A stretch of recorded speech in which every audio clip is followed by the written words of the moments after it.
This is the story of 3 countries, 1 forest, dozens of waterfalls, and a landscape that's holding one of America's largest predators that's currently fighting for survival. I'm Alice Ford, and welcome to Iguazu Falls, Brazil. Iguazu National Park sits on the border of Brazil and Argentina, covering more than 185,000 hectares of land. Created in 1939 and inscribed as a UNESCO World Heritage Site in 1986, it's recognized not just for the waterfalls, but for what surrounds them. Because this isn't just a park, it's one of the last significant refuges of the Atlantic forest, a biome so rich, so layered, and so relentlessly pressured that scientists have been sounding the alarm about it for decades. The fact that this much of it still stands is depending on how you look at it, either a conservation success story or a very narrow escape. The species that call this forest home read like a naturalist's wish list. Jaguars, tapirs, giant anteaters, ocelots, howler monkeys, caimans, and hundreds of bird species that exist nowhere else on Earth. UNESCO recognized Iguazu specifically because of this biodiversity, not just the beauty of the falls. What I'm walking into is not just a backdrop, it's a refuge, and right now it's one of the most important ones left in South America. The Brazilian side gives you the full picture, a sweeping panoramic walkway that puts the entire system in front of you all at once. Around 275 individual cascades spread across nearly 3 kilometers. This is where you understand the scale of Iguazu, where you grasp for the first time that this is not just a waterfall, it's an entire landscape. So that was the view from the trail. Now I'm going to get considerably wetter. I'm heading out onto the river, right into the base of the falls. I've been told to expect to get completely soaked, but I'm choosing to believe that's an exaggeration. Well, while I've been waiting here in line, a storm has arrived, so it looks like I'm going to be going in a waterfall and nature's own rainstorm as well.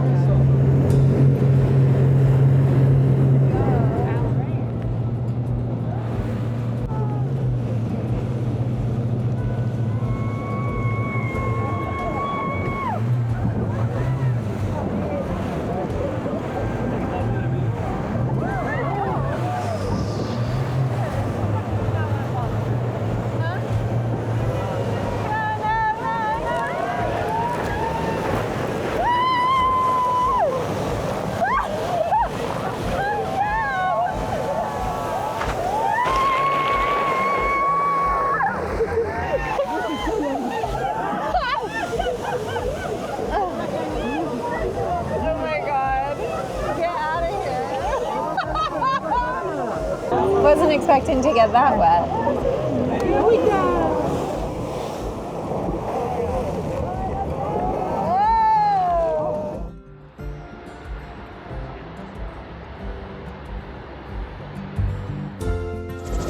This is the largest waterfall system on Earth, so there's really only one way to see the scale, and that is from a chopper. From water level, Iguazu feels like pure force, carving, shaping, feeding everything around it.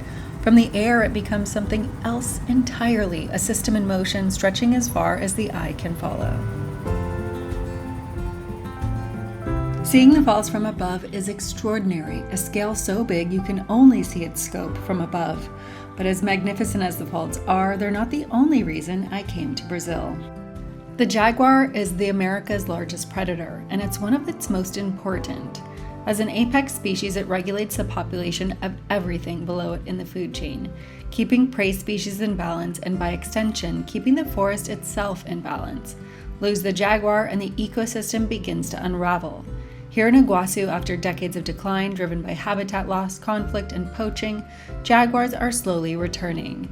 I sat down with Vanya, one of the team members working on jaguar conservation efforts inside the park. Here we have 3 lines that we work in. Is a conservation project, and we have the research, we have the engagement, and we have the line of coordination. The people that live around the park see the jaguars with our eyes. They understand the importance of the jaguars from the park and from them.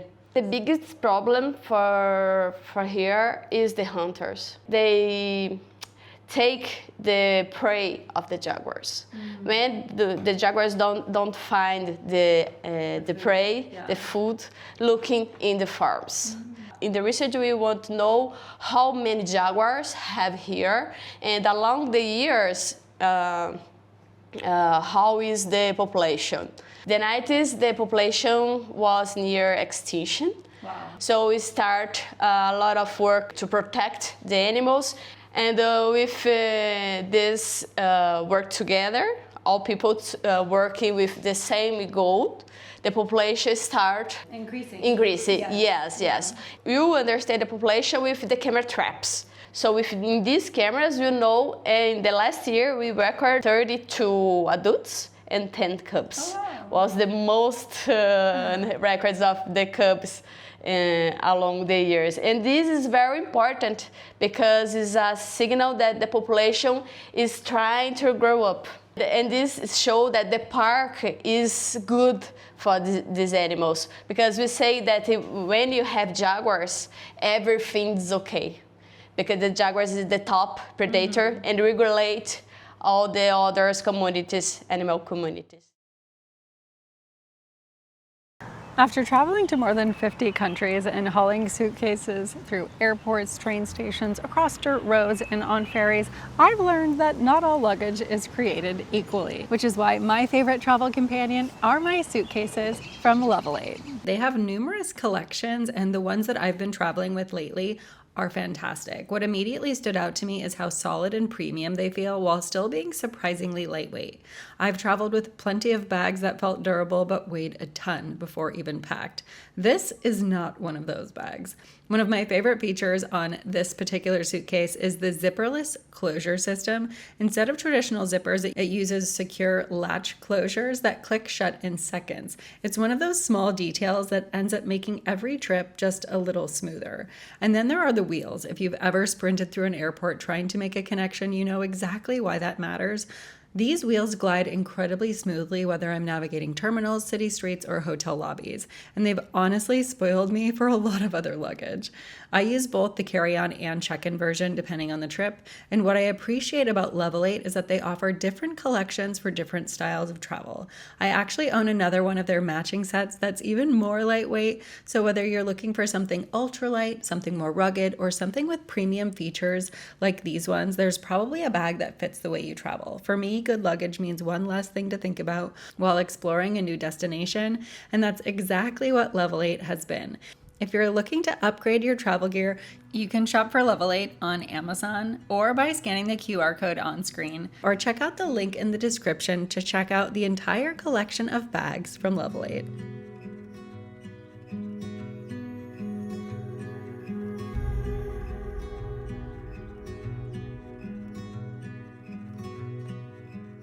One of the most unique things about being here is you are on the border of 3 different countries. We're in Brazil here, but just on the other side of the river is Argentina. And if we just go this way, we're in Paraguay. So these countries share one forest, one river, but many different people and cultures. Really, really cool to be here. We're gonna be out on the river for now and exploring this forest, but I could literally have breakfast, lunch, and dinner in 3 different countries.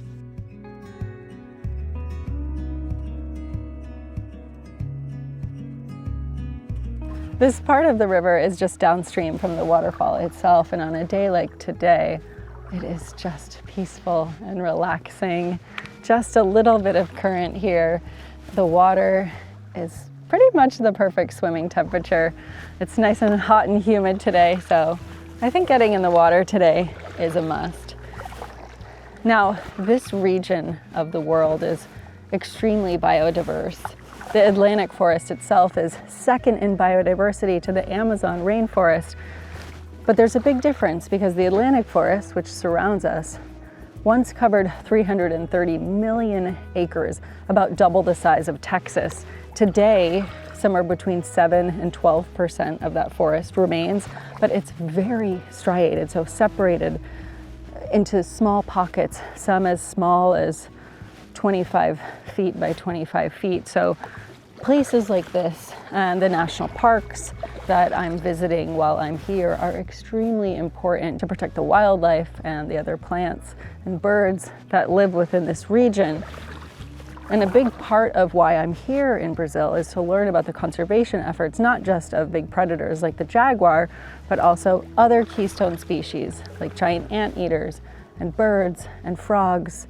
And they all need this forest and these rivers to stay connected. So learning about these places, getting out and exploring them and falling in love with them is one of the most important things we can all do.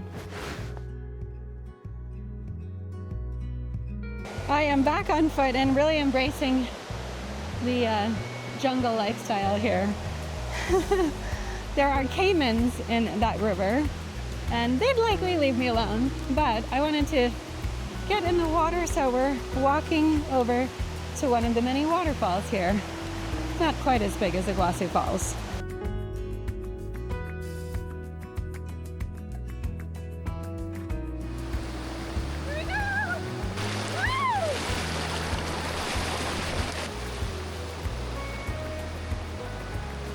That was the kind of water slide I could get behind.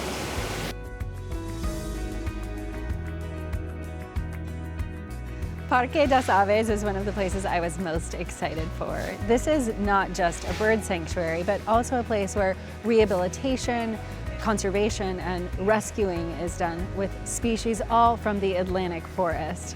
There are more than 2,000 species of birds that live in the Atlantic forest, and this place is incredible because they're rescuing birds from captivity, rehabilitating them, and letting them live in harmony here in one of the most beautiful parks that you can visit here. I can't wait to go see some of the parrots, some of the parakeets, and some of the other endemic species that live in this rainforest. About 120 of the bird species here in the Atlantic forest are actually threatened with extinction. This one that we're seeing a sign for now is actually in the process of being rehabilitated and hopefully at some point rewilded because they went extinct in the wild. It's called the Alagoas curassow, and it's just here in this park that they live. Hopefully in the years to come, the population will have rebounded enough here in the park so that they can re-release them back in the wild and save this species that is now unfortunately extinct in the wild. Now I'm in the cage with the toucans. When I was in Ecuador, this is one of my favorite species to spot in the wild. And what's interesting is that most people are really only familiar with this kind of toucan, which is above my head here. There are actually multiple species of toucan, and they look completely different. One's actually green. There's another one that's in this enclosure as well that looks nothing like that typical toucan we're used to seeing from that cereal brand that was popular in the 90s. Scarlet ibis have got to be one of the most beautiful birds.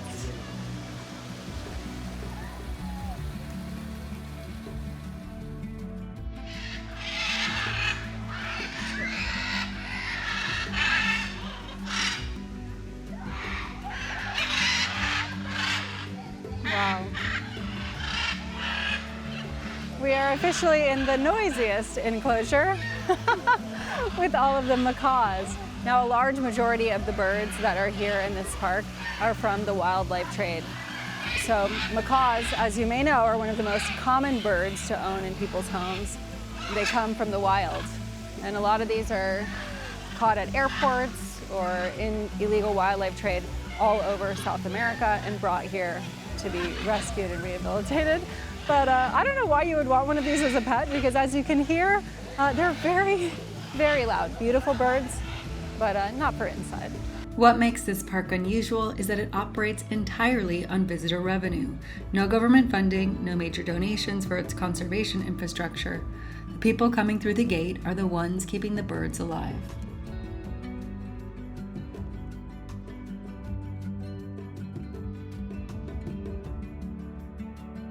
Mario is the CEO of On Safari and one of the architects of the Jaguar Rivers Initiative, a trans-boundary alliance spanning nearly 1 million square miles across Argentina, Bolivia, Brazil, and Paraguay.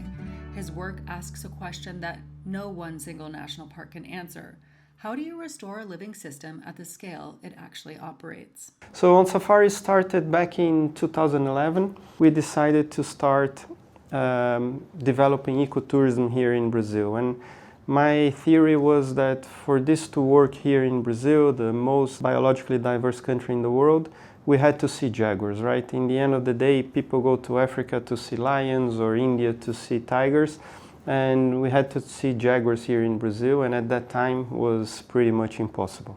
We decided to start in Pantanal in a lodge owned by a friend of mine, which is about 120,000 acres, where he had already the ecotourism infrastructure and so on, but seeing jaguars was really hard. Around the Pantanal, they have been hunted in the past, and they hide from people. So what we had to do is this process called habituation, which is the same that was done in Africa, that you follow, we started by following one female jaguar called Esperança for 1, 2, 3 years until she had cubs, and then the cubs were a bit less afraid of our vehicles, and then the cubs of the cubs, and it worked really well. So they used to see 1 or 2 jaguars a year, and nowadays we have over 1,200 sightings every year. So, wow, that's incredible. So nowadays I think it became the best place in the world to see jaguars. Chris Tompkins came to Brazil, I don't know, 2 years or so ago,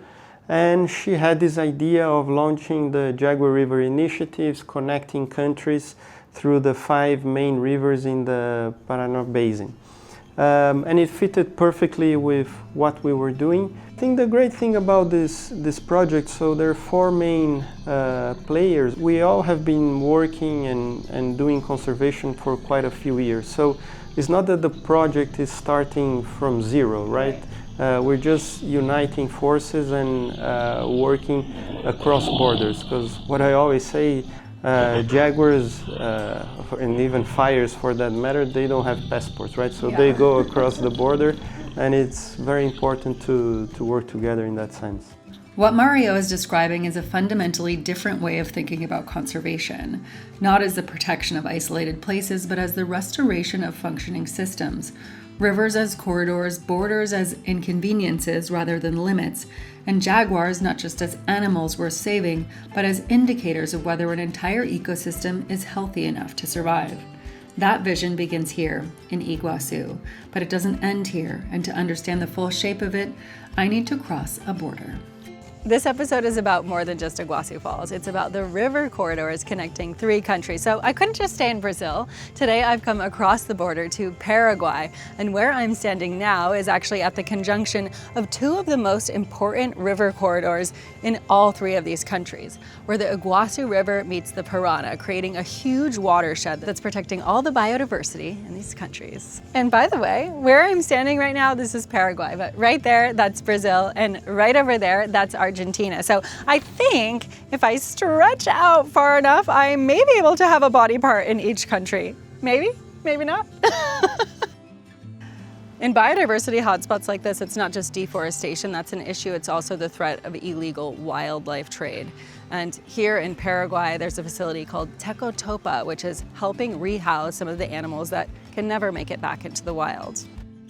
Every animal here has a story. This is Luna, the jaguar behind me. Her mother was killed in the illegal wildlife trade, and she was rescued about 7 years ago as a cub, where she had been kept on a farm as a pet. So today she's here starting a new life, but every animal here unfortunately has a sad beginning, and now they have a great way to spend the rest of their life, albeit not in the wild, but this is the best scenario for all of the animals here. If Iguazu is thunder and spectacle, Saltos de Mandau is something else entirely, quieter, more local, tucked into a landscape that most visitors to this region never see. And honestly, that's exactly why it's worth a visit. Not every waterfall needs a global reputation to matter. Not every wild place needs to be famous to be worth protecting.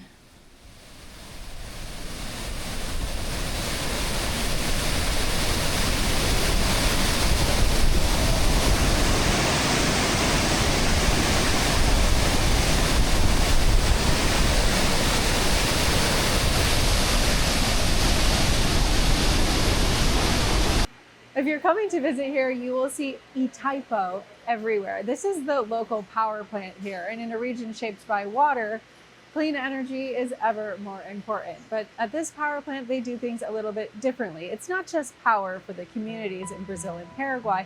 They also have biological reserves, and this is a hub for tourism as well. So this is the spillway. Yes, that's the main structure that people want to see, but they want to see it open always. But most of the time it remains closed.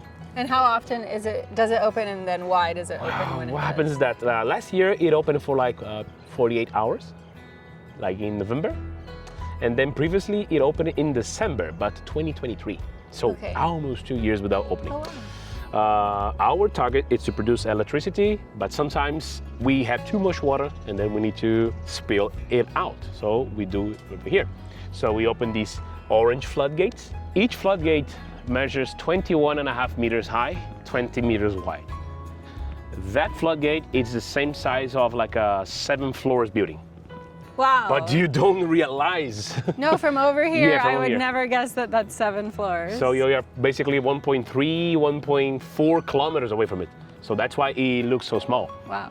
The Paraná River is one of the largest rivers that we have here in South America.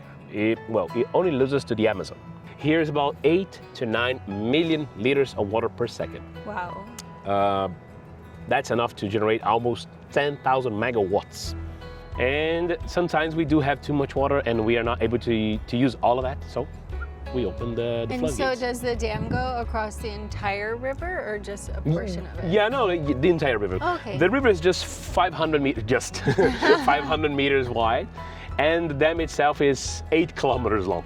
Oh my gosh, Yeah. wow. So no matter where you stand, by feet, you can see the entire extension of the dam. The concrete part is only 2.5 kilometers, 2.5. Most of it is made of rocks and compacted clay. It's a milestone for Brazil and Paraguay. The two countries, they got along and then, whoa, let's do this.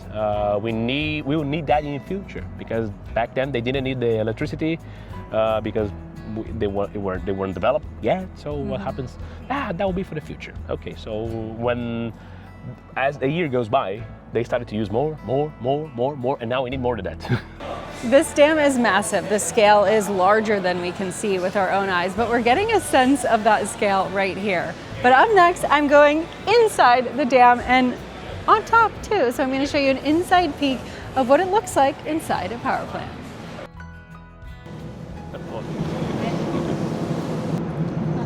Woo!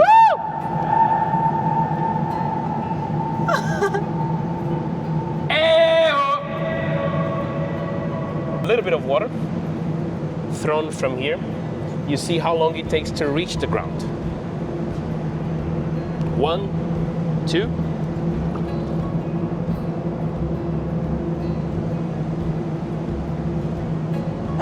No, not yet. Almost. Oh my gosh! Wow! So It these took like almost 20 seconds. yeah, something like that. So it's basically physics in action. So I converted what we have here. It's called the gravitational potential energy. So the water over there and falling. So here we do have these inside of the pipes, but at the end, the turbine spins and then we generate the electricity, so we harvest that. Over there is just a water splash, but the conversion is the same. Yeah.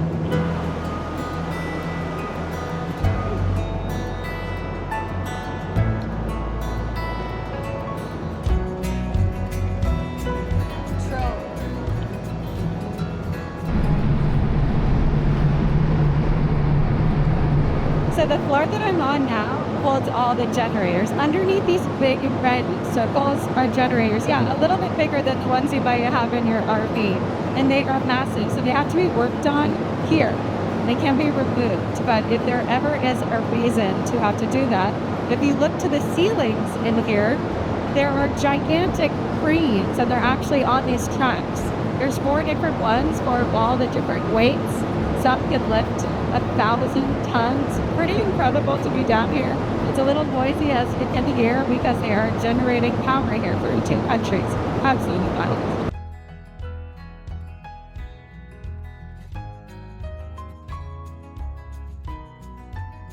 This has been a whirlwind of a journey here to Iguazu Falls, across the border to Paraguay, tracking conservation efforts, and all of the ways this water transforms countries, communities, and wildlife.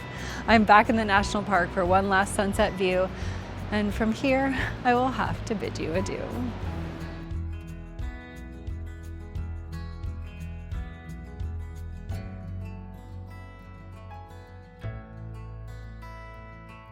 One last stop here before I leave Brazil. That's for a mocktail here at the Belmont Hotel, the most historic place that you can stay here in Iguazu National Park. Cheers.